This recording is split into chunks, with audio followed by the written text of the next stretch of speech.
One thing that's certain in life is that things are going to suck sometimes, and there's no avoiding that. However, what I'm particularly good at is changing my mind about things. I don't get too attached to aspects of my identity, and I'm willing to look at myself and say, maybe I'm not an author, maybe I just had a good book. I think being able to observe myself do that is what allowed me to write well about these topics. One question that comes up often is, how do we make it easier for people to implement behavioral change? Whether it's through apps or video courses, that's the problem I'm zeroing in on at this stage of my career. What's more valuable to the world? Writing a book that affects 1 million people a little bit or 10,000 people very profoundly? Who's to say which one of those two things is better or more important? It's about finding a vision that can bring both of those things together.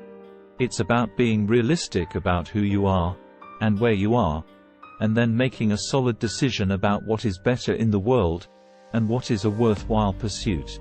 I do think there are ways to manipulate our level of desire or motivation, which is the emotional aspect of feeling fired up about something. I think most people can get fired up about something for a few days, but it's once you get to week 2 that most people tap out. People underestimate how influenced we are by our surroundings and our environment. We all know we're capable of doing so much more than we actually do, but the only way to tap into that is to overcommit yourself and find a way to do it. We've developed a culture where it's mainstream and widely accepted to think about your own mental health first, to think about your own priorities, and to figure out what kind of life you want to make. Obviously, that's a great thing in a vacuum, but there's a hidden cost to that. Once you're given the freedom and opportunity to think deeply about who you're going to be and how you're going to be happy and find meaning in the world, suddenly nothing is given to you. You have to conjure it out of thin air.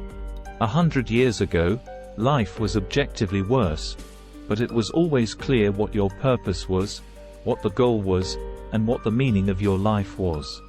It was to survive, don't get shot, doesn't get killed, and grow enough food to feed yourself and your family.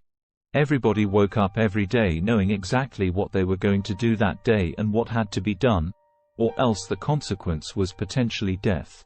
A lot of these existential questions we wrestle with in the 21st century, like who am I, why am I here, and what am I supposed to be doing, are luxuries.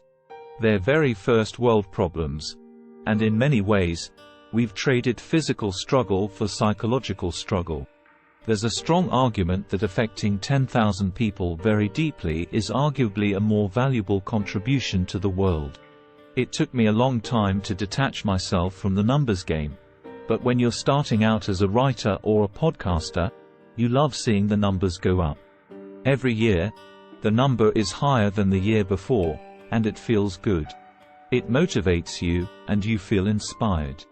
You're like, hell yeah, I'm growing. I'm getting better.